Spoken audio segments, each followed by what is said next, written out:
morning, and this is what we have faced, but there will be another morning that will surely come. It was Dr. Martin Luther King who said the arc of the universe is long, but it bends toward justice. This is unjust, it is unjustified, and this is the feeling that we've awakened with this morning, but I want them to recognize that another morning is surely coming, that none of this is sustainable, this evil cannot last. What we have seen happen to our federal employees, we're going to continue to speak out against. We want them to know we appreciate them. We appreciate your service to our country. We still need you. We still need what you offer our country, and we will continue to work until you can be able to offer it. So I want to thank my colleagues who are here today. I want to thank all of our employees and tell them to keep on keeping on. Again, this is not sustainable. This injustice cannot last, and we're going to continue to work until we have justice. And I'll say this last thing, all of my colleagues are going to say as well, but understand again to everyone who continues to ask why, the Republicans would prefer to shut down the government than to ensure your family has affordable health care. It's more than shameful, it is immoral, and it is a kind of immorality that will hurt our country for generations to come. So again, thank you to our colleagues, and I want to hand it over now to Jessica Weinberg, one of our very courageous federal employees who is here today to speak.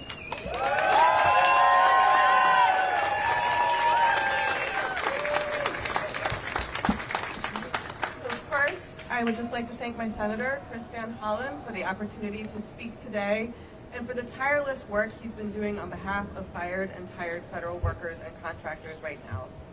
I was let go from the U.S. Food and Drug Administration on April 1st, or as we call it, the April Fool's Day Public Health Massacre, because what has happened is a travesty, not just for me, my family, and my community, but for the public health of the nation. I am here speaking out despite being taught for my entire 14-year career as a Fed never to speak publicly. I'm here balancing the need to spend time searching for jobs and providing for my family with the need to speak out about the travesty that has occurred and continues to unfold in this country. I'm a social scientist, and I was doing research on how to better communicate for the public for the Center for Devices and Radiological Health at the FDA. Our whole communication shop was decimated. People might not know what a medical device is, but it's everything from Band-Aids to pacemakers to CPAP machines to breast implants to brain implants to hip implants to contact lenses. Everybody uses a medical device. And the folks who let you know if your medical device has been recalled were all let go. Someone could have a pacemaker that's failing inside their body, or a contact lens, or a Band-Aid that's been contaminated, and the whole team who got the word out to your doctors, to your hospitals, to the community, were let go. People will not know that their lives and safety are in danger. The public will be less informed because our office was destroyed. As federal workers, we didn't ask for much. We didn't want recognition or higher paying salaries we could get in the private sector. We just wanted to help keep the nation safe. We were focused on the mission, and we wanted to do our jobs. Now we are unable to go back to work, and our country is less safe because of it. And as the travesty continues, as more of my colleagues across the Department of Health and Human Services continue to be let go and tormented, used as pawns in a battle they did not sign up for, I feel for my colleagues. Those who received RIF notices over the weekend, folks from the Center for Disease Control and Prevention, Substance Abuse and Mental Health Services Administration, and the Health Resources and Services Administration, among others. People who come in every day just wanting to protect the public. And for those people who are still working, trying to do their jobs, while being told that their work is either not valuable or too political, neither are true. I hope that we can restore and rebuild what has been lost as a country. For now, I'm doing what I can to speak out about what has been lost so we may try to rebuild. Not only am I a researcher, but I'm a mom. I have a 2-year-old daughter and a 6-year-old son. Over the weekend, my son, who is very toy motivated, asked if he could start 3D printing Minecraft Legos and selling them to make money for the household. He didn't want to make money so he could buy himself more toys, which he's always asking for, but so he could help us pay our mortgage. It was the sweetest and most heartbreaking thing he has ever said. He knows that mommy is out of work and we're worried about paying our bills, and he wants to help. So I'm here not just for me, but for him, so that I can help our country move in a better direction. I may not be able to do my job protecting the public from within the government, but I'm here to do what I can from the outside. I want to spread the word about what services and programs have been lost, and I want to do what I can to help rebuild and protect the public health, as I have done for over 14 years as a federal government employee. Thank you to Senator Van Hollen and Senator Also Brooks for what they're doing to protect the community and us fired feds. Thank you.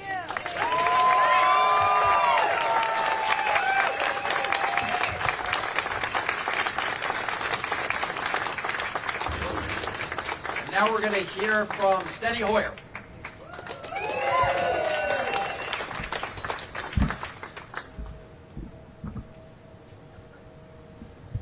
Mr. Booth, you just heard about the trauma that you are causing. Shame! Shame! Shame! Shame! Shame! Shame! Shame! Shame! I have 3 articles here. The pain from the government shutdown is about to hit the public, Americans, because those who work for America, who stand behind me, who stand in Washington, Maryland, Virginia, and every state in our nation, the pain will be because they have been traumatized. Vote. The next article says some GOP lawmakers want to get back to work. From wherever they are. We're here. We want to get the government back to work for the American people.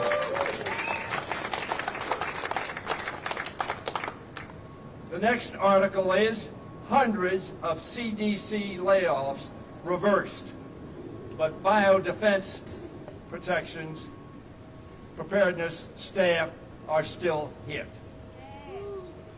Danger! Danger! Danger! Ladies and gentlemen, every authoritarian leader has had his grim reaper. Russell Vogt is Donald Trump's grim reaper. Trump even posted a bizarre video describing Vogt in those terms. That's who he wanted, a grim reaper. Grim is defined in the dictionary as sinister, savage, and ferocious. A trauma causer. Reaper is defined that which is used to cut down.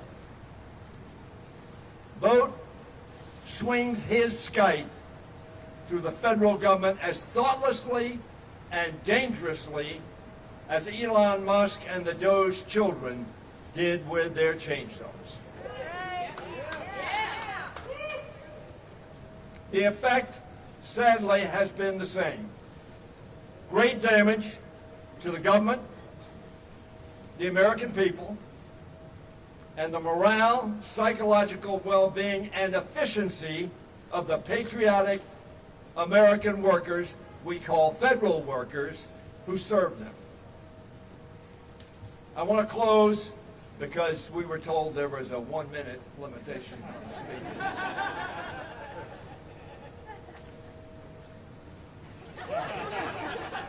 No, keep selling. The U.S. Equal Employment Opportunity Commission defines hostile workplace as one that, quote, involves unwelcome conduct that creates an intimidating, hostile, or abusive work environment. The Congress has said that is illegal.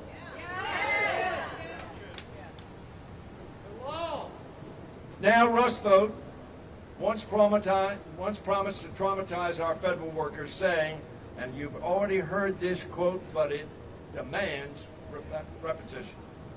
When they wake up in the morning, we want them not to come to work. because they are increasingly viewed as the villains. He's the villain. Well, these courageous people kept showing up because they love their country. They love their state, their community, and their families. So they kept coming. Day after day, trauma after trauma, attack after attack. And they came. And America was served. And so Vogt and Trump decided, aha, we'll do what we've done before. We did it in 1995 over education and other expenditures, and Gingrich shut down the government. Just a year into his term as Speaker of the House. And then in 2013, they didn't like health care then either. They shut down the government so that Americans would not have the health care they need and want. And so today, they've shut down the government. Why? Because they want to stop Americans getting health care, which will happen on December 31st if we do not act. That is why we're standing here. That is why this is so important. For the American workers, our federal employees, yes. But for the American people, absolutely.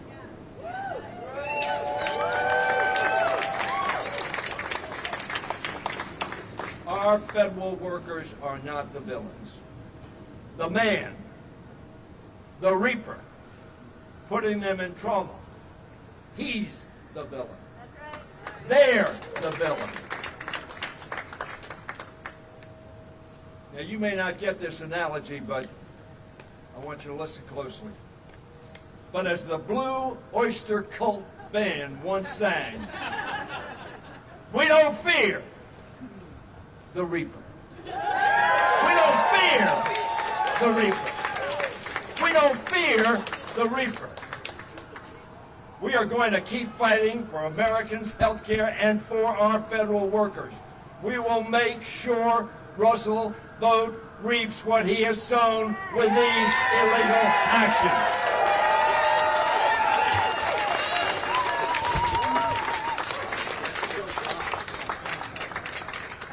Now we're going to hear from Congressman Don Beyer, who's been a leader in this fight. My colleague's eloquence is astonishing, but the great eloquence is the wonderful federal workers who stand with us today. Thank you very much. Senator Alsabrook quoted Dr. King saying the arc of justice ultimately, arc of history ultimately bends towards justice, but it doesn't do it by itself. It does it because people use force, and the best force in the world are the federal government workers who have made this the best country in the world. Today I'm angry and I'm heartbroken. I'm angry because of the stupidity and the lack of vision, the cruelty and the sheer meanness of this administration. But I'm also heartbroken that the families of so many public servants, people who've given up much higher paying careers, much easier lives to take care of our country, to make us the best governed in the world. I'm angry because of all those fired HHS and FDA and CDC and NIH employees who only, without them, our health care will only get worse and worse. But I'm angry that all those Title I kids in Northern Virginia and around the country aren't going to have the Department of Education workers to implement the Title I funds. All those kids with disabilities who will be denied the chance of getting any kind of education. And I'm angry at taking health insurance away from millions, maybe 20 million Americans. Lives of pain and early deaths. I love my country. The people Donald Trump and Russ Vogt are firing love their country. They fired them illegally. The tens of millions of people this Saturday, probably the largest protest in American history, love their country. We will survive this president. All things must pass. History will judge Trump and his loveless, immoral minions very poorly. But good people, those who live to serve others, to make life better for all Americans, will prevail. Our Virginia flag says, Sic Semper Tyrannis. The tyrants will always fall. I'm angry and I'm heartbroken, but still full of hope. We will not be defined by small people who've not a drop of empathy in their soul. We have to take care of each other. At this point, especially in the Northern Virginia, Maryland, D.C. area, a lot of people are really, really hurting. It's up to us to step up and make sure that we take care of our families, we take care of our neighbors, we get ready for a much brighter future. This is not the end. We will keep fighting. Thank you.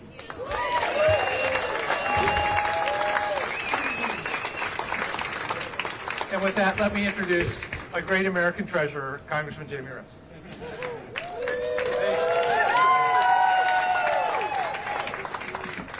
So voting Trump say that some of the furloughed federal workers may not get paid when this is all over. That's illegal. We passed a law during the last Trump shutdown to say they must be paid, and they will be paid. But if anybody's not going to be paid for this period of the shutdown, it should be our Republican colleagues who aren't coming to work. All of us are here, and they're missing in action. So if you're going to skip a paycheck, how about the people who are skipping work?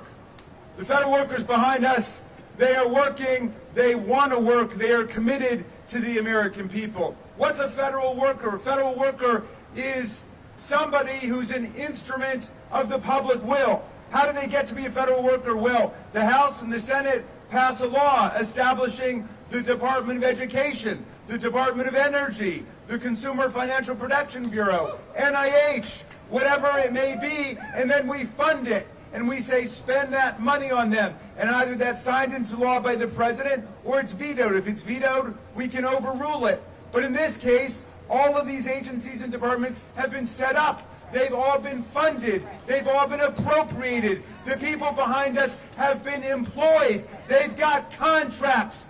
Donald Trump, you've got one job under Article 2 of the Constitution, to take care that the laws are faithfully executed. That's your job. All we say to Donald Trump is, do your job. That's all we're saying. Do your job! Do your job! Do your job! But what else is a federal worker? Federal worker, for the people you see before you today, is a constituent. Someone that we represent, because federal workers are a critical part of the success of America, and they always have been. We represent these people, we represent their families, and Donald Trump, just like you represent the billionaires and Kim Jong-un and Viktor Orban and Vladimir Putin, we represent these people, and we are not going to lie down and let you crush the dreams and the work that these people have devoted their lives to. We're not going to allow it to happen. Russell Vought wants to traumatize the federal workforce, a very odd position for a leading government official in the United States of America. I could understand if that were Vladimir Putin's agenda. I could understand if Kim Jong-un was doing it, or President Xi, or Bolsonaro, or some foreign autocrat or dictator, but this is a U.S. government official who wants to demoralize and humiliate and traumatize our workers. And we're not going to let them do that. Donald Trump and MAGA, they say, let Russell vote. We say, let the people vote. Next year, we're going to teach them how to correctly spell that word.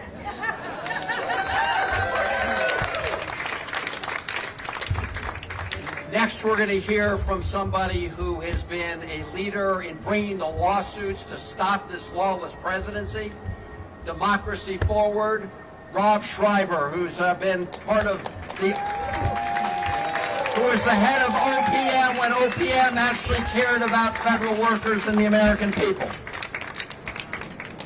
Thank you, Senator Van Hollen, for extending an opportunity to join today. I'm honored to be here with this esteemed group of legislators, lending my voice in support of our civil service, both as a former director of the Office of Personnel Management and as the current managing director of Democracy Forward's Civil Service Strong program. Federal workers are being used as pawns. It's wrong, it's cruel, and it is unlawful. So I'm going to talk about what we are doing for civil servants before and during the shutdown, in and out of the courtroom. Democracy Forward is a national, nonpartisan, nonprofit organization that provides legal representation to people and communities across the country free of charge. Our team has filed hundreds of legal actions since January 20th. We represent unions, nonprofit organizations, veterans groups, educators, houses of worships, small businesses, and more.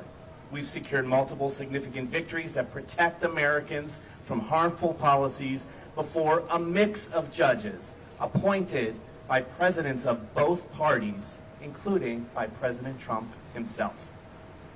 The impact of this administration is being felt across our nation in ways large and small. And in that building right over there, that one right there, this is being demonstrated by the threat that the president's shutdown poses to essential government services that all Americans rely on, and to the civil servants who tirelessly deliver them. Democracy Forward has led numerous landmark legal challenges to defend a merit-based civil service. We have secured reinstatement of probationary employees, challenged the unconstitutional politicization of the civil service in all its forms, and taken the administration to court over its Schedule F executive order and the Fork in the Road federal worker buyout program. A program that resulted in 2 million years of federal service walking out the door on September 30th. 2 million years. That makes America weaker, not stronger. And that was before the shutdown. When the president began threatening to fire civil servants during the shutdown as leverage in his negotiations, we sued on behalf of AFGE and AFSCME, the largest public worker unions in the nation. As soon as Russ Vought tweeted on Friday, we were on our way back to court to file an emergency motion to stop those unlawful rifts right in their tracks. The hearing on that motion is tomorrow, and no matter what happens, we will continue to fight these illegal rifts. We'll fight them tomorrow, we'll fight them next week, we'll fight them 2 months from now, 2 years from now, as long as it takes. We also helped launch the Rise Up Federal Workers Legal Defense Network. Rise Up connects federal workers whose rights have been violated by the administration with free legal consultation.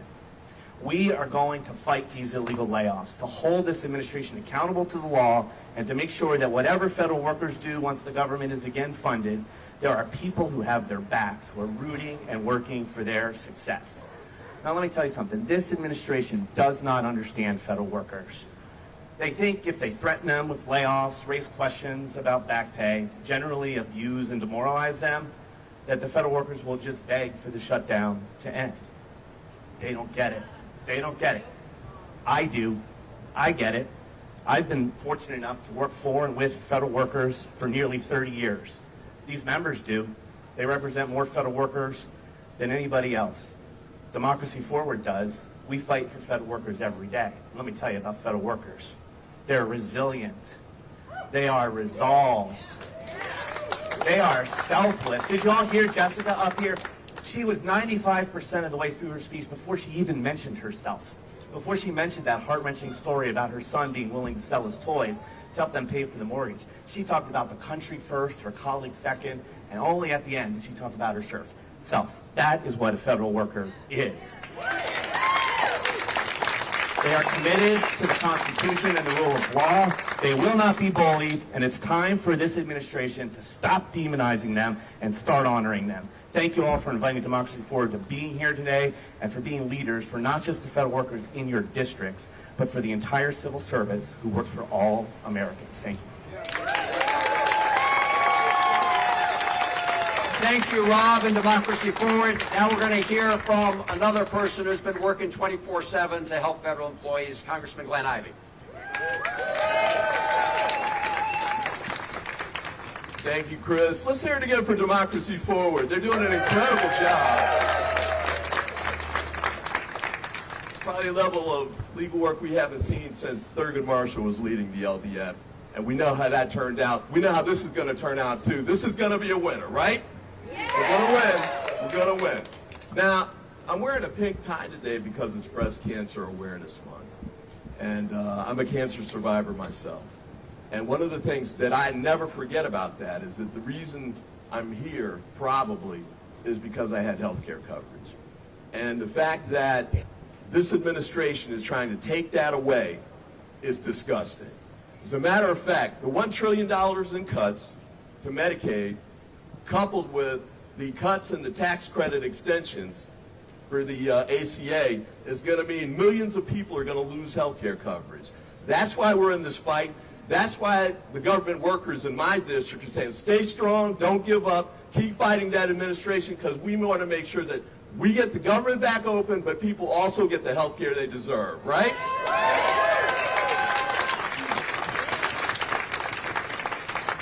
And to my House colleagues, they did this vote on September 19th, and Speaker Johnson and the rest of them hightailed it out of town, pretend like they'd done their work, even though they knew they'd sent a DOA bill over to the Senate. They knew it wasn't going to go anywhere. But shame is right. They left town. They've been gone 25 days and have never come back. But the senators behind me, the senators who were here, they're going to go back because the Senate's been in session and stays in session. They keep working. They haven't gotten it done yet, but at least they're here. The House Republicans have been absent without leave. I don't know if they're in the witness protection program or if we need to put Speaker Johnson's face on the side of a milk carton, but they need to get their butts back here in Washington and get the job done that they know they're supposed to be doing, right? Now they keep saying, let's do the government bill first in the shutdown, and then we'll come back and negotiate the health care piece.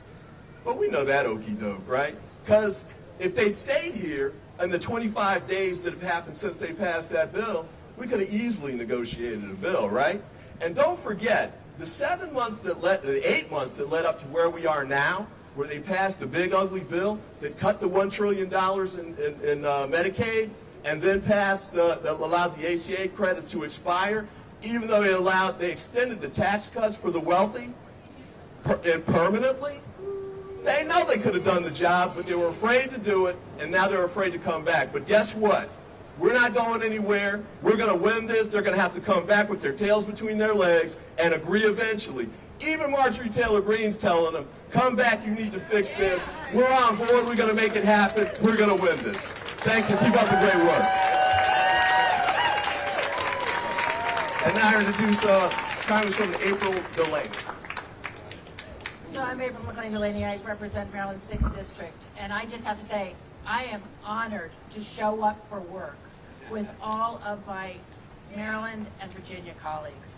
And I just want to say, for all of you who are across this country and behind me, I worked in an agency at the Department of Commerce, and I have never seen workers work harder, be more patriotic, step up in public service, and be there for the American people.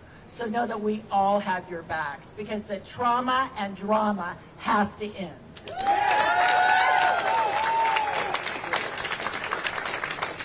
And this is an unprecedented shutdown, and it is about health care, but it's also about a lot more. My district, I represent 35,000 government employees, including parts of NIH and the National Cancer Institute and NIST and Fort Detrick and our Fire Academy. But I'll tell you, they are public servants who underpin our safety, health, and well-being as a country, our national security, and our U.S. innovation. But we're here because OMB and this administration doesn't want to make America great. I keep saying they want to make America break. They want to break our institutions, break how our agencies work, and break apart one of our greatest jewels. Jewels of innovation, but jewels that are revered around the world, our government workers. And most of all, I think they want to break our trust and our faith in our government and its working, and in one another. But we're not going to let it break. These dedicated civil servants who choose to serve our country and to make a difference, they did not choose to be harassed, to not be paid when they were unjustly furloughed or made to work, or under the pretense of efficiency, to have a government consolidate their power. Most importantly, and I think I have to say, kudos to Democracy Forward, because our courts, let's just give it to him again. Because as a lawyer, and I agree with Senator Alsobrook, the arc does bend towards justice, but we have to help it a little bit sometimes, and we have to come together as a force. And our courts are so important at this time when my GOP colleagues across the aisle look at their shoes and unfortunately give up the ability to legislate and appropriate as they were supposed to do under their oath to serve the health and well-being and their constituents. But we're not going to do it. And whether it be the CDC and hundreds of children breaking out with measles, or emergency services with FEMA and NOAA and other things, or with cancer research, we know that these things are important to the American people, and that the retribution and cruelty that's being done by OMB and others cannot win. So this grim reaper that is going to sow what he reaps, but we are going to sow the seeds of a united force that stands up for our workers, stands up for our country, stands up for health care, but most importantly for our values in one another, who we are as Americans. You cannot love America and not love your fellow Americans. And I know that these government workers show up every day because they love America, they love who we are as people, and they are there day in and day out, and we have their back. So with that, I give it to Johnny O, my colleague and freshman member also from the great state of Maryland.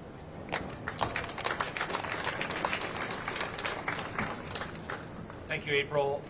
Thank you also to Jessica and to all of our federal workers, both here and across this country. Thank you for showing up every day and serving this country. Thank you for loving this country. Thank you for being patriots and for your selfless sacrifice in service to this country. I also want to say I'm sorry. I'm sorry to our federal workers that you have become political pawns. I'm sorry that we have an OMB director and a president who wants to inflict trauma on you. We are better than this as a country. This is not what America is all about. And I want to thank my colleagues in Congress, in the House and Senate, to join that, pushing back and saying we are better than this, in solidarity with our federal workers who have been under constant assault by President Trump and his administration.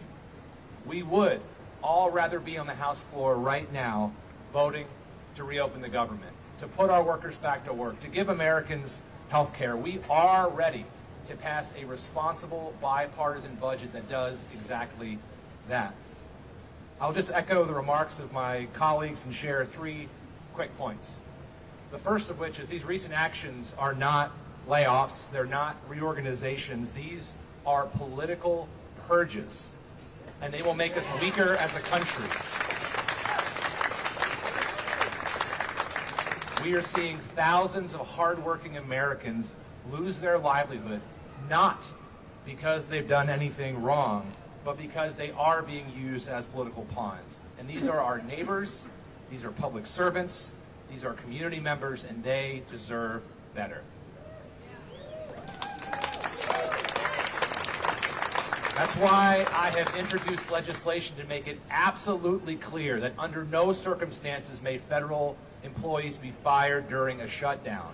I'm pleased that we have nearly 70 co-sponsored that legislation, many of whom are my colleagues here today, but not one, not a single member of the House is a Republican on that legislation. So Speaker Johnson, if you care so much about these workers, sign on the bill, bring it to the House for a vote, bring us back so we can vote. Point 2, mass terminations will make this shutdown permanent. The American public will lose access to vital services they rely on each and every day. Inspecting food, processing tax returns, keeping us safe when we fly. And lastly, we must find compromise. We want to find compromise, but we cannot do that if we are not talking to each other. Once again, we're looking at another week with canceled votes. Most Republicans, as has been noted, aren't even in town, as the president has amnesia or doesn't really care about the law applying on things like paying our federal workers back pay. But there are no discussions because the president's not in the room. The speaker is canceling votes. People are absent. Let's get back to the table. Let's do our jobs. Let's pass a responsible budget and end this reckless shutdown. With that, it's my pleasure to invite up my colleague and friend from Virginia, Representative Suhas Subramanian.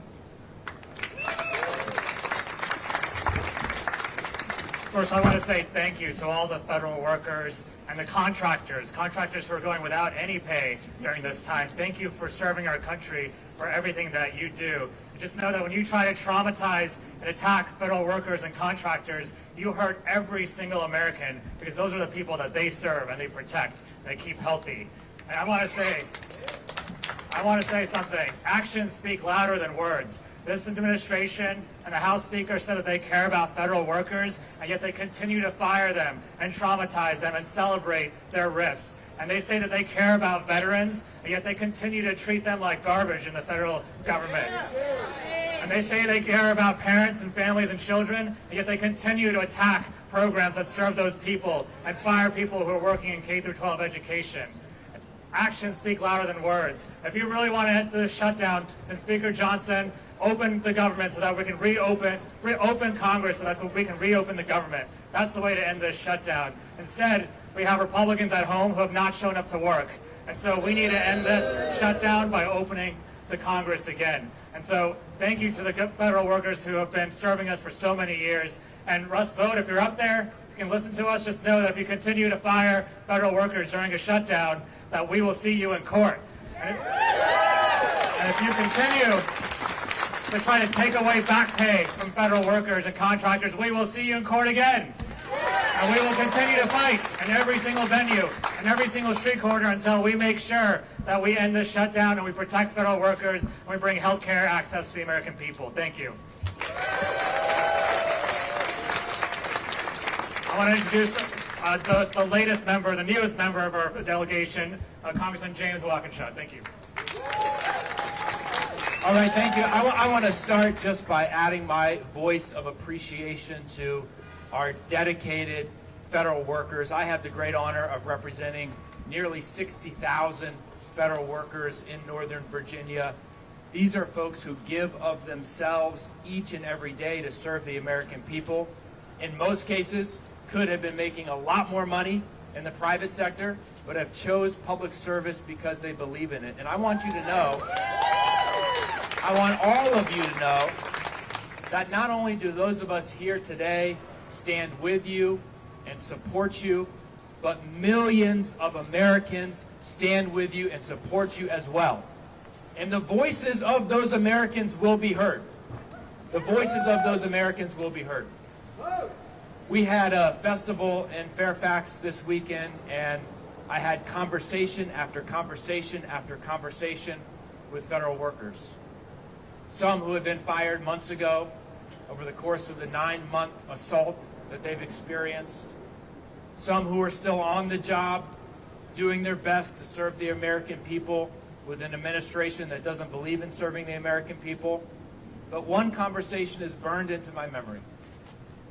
A gentleman came up to me and described receiving the illegal RIF notification Friday afternoon. He works at the Department of Education. He works on transition services to help young people, young adults and their families with disabilities navigate the difficult transition from secondary education to the workforce or to support in the community. And for folks that I represent and all of us represent who have disabilities, kids with disabilities, that is a challenging transition. And he was in tears. And he was in tears not because he lost his job. He was in tears because the families and the communities that he has served will no longer have those services. Those kids and those young people will be on their own.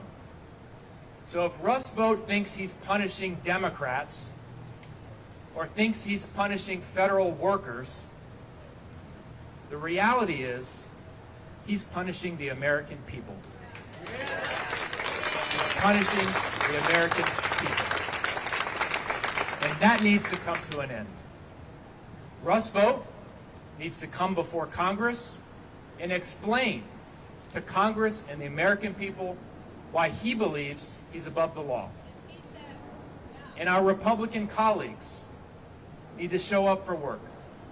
They need to come back from their vacation, interrupt their tea times, show up here in Washington at the Capitol so we can sit down and negotiate an end to this shutdown, an end to Donald Trump's punishment of the American people. Thank you.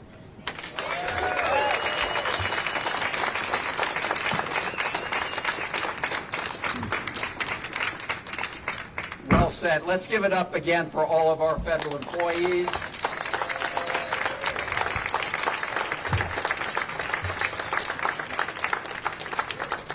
We want to fire Russ Vought and rehire these federal employees. We want to shut down this OMB and reopen the federal government. We're happy to try and answer any questions if there are any here today. Why don't we go right here? Senator, good morning. Good morning. I'm Nick Minock with WJLA. This question is for you, Senator, Congressman Supermandia, and Congressman Byer.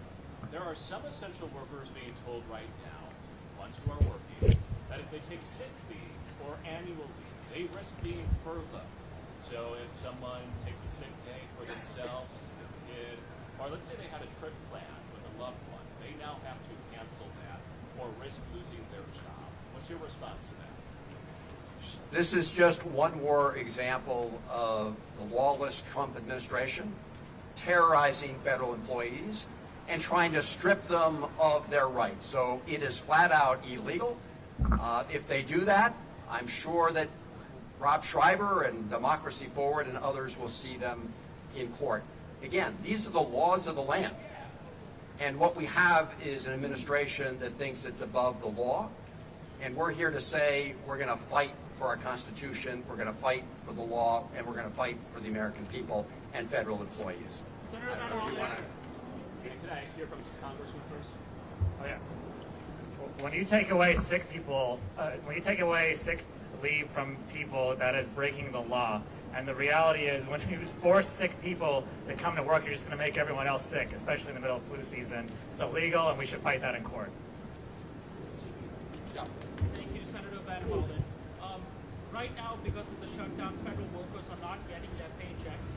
And in the Senate, Senator Schumer, the leader of the Democratic caucus, is saying that any CR must include an extension of subsidies for healthcare premium under Obamacare. What is more important to you, ensuring federal workers get paid quickly with a CR or continuing the fight for Obamacare subsidies? Actually, just so you know, while you heard the House of Representatives is not doing its work, I mean our Democratic colleagues are, in the Senate, Senator Alsterbrooks and I and Senator Warner and Senator Kaine have now voted 7 times to keep the government open without giving this lawless president a blank check, and also making sure that we address the vital health care of the American people. So we call upon our Republican colleagues in the Senate to stop the big lie that somehow the government shutdown is forcing Russ Vought and the Trump administration to inflict pain on federal employees. That is a big lie. And reopen the government and vote for the proposal we put forward. Any other questions? The only ones who are making the choice that you posit are Republicans. They're the only ones making that choice. Whether 20 million people lose their health care or 2 million plus people lose their jobs and their ability to support their families. The only ones making that choice are the Republicans.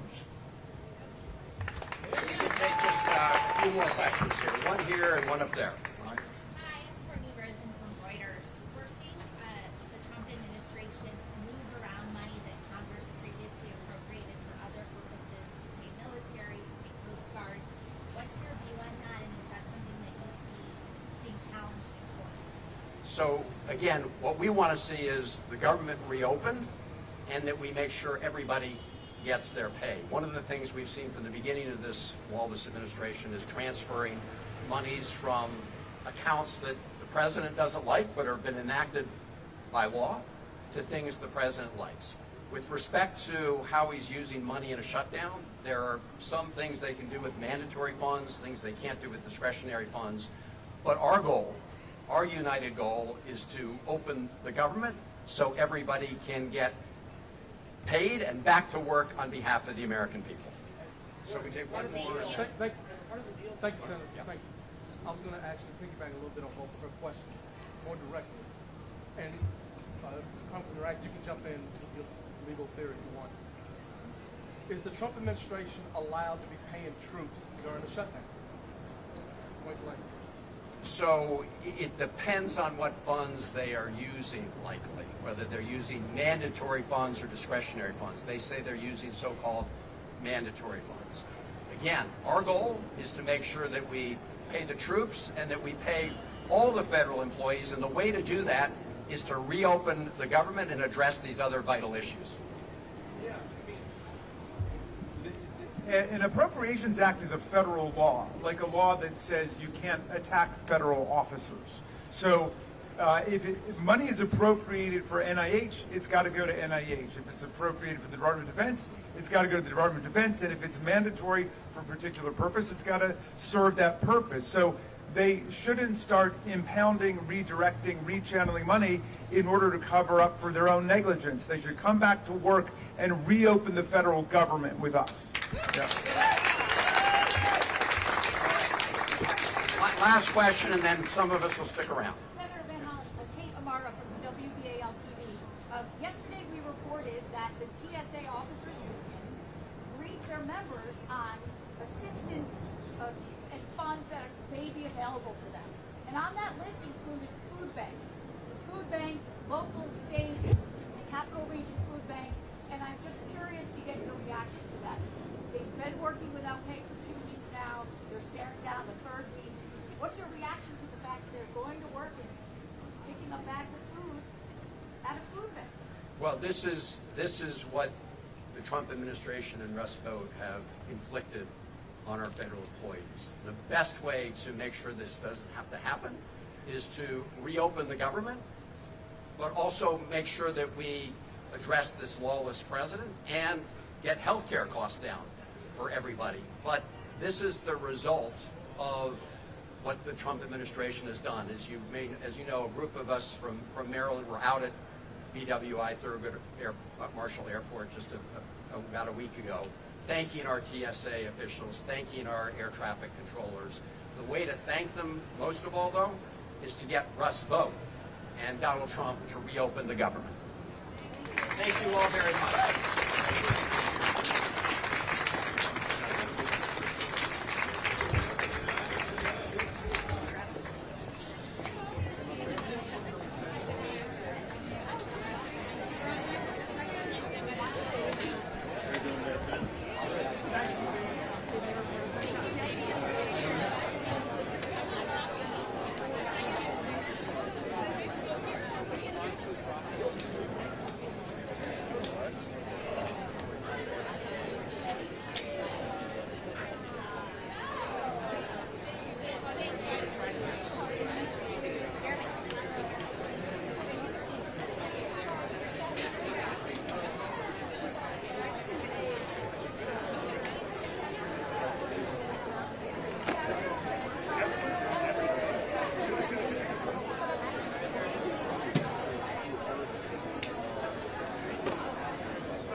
I'll at least get up there and get some shades.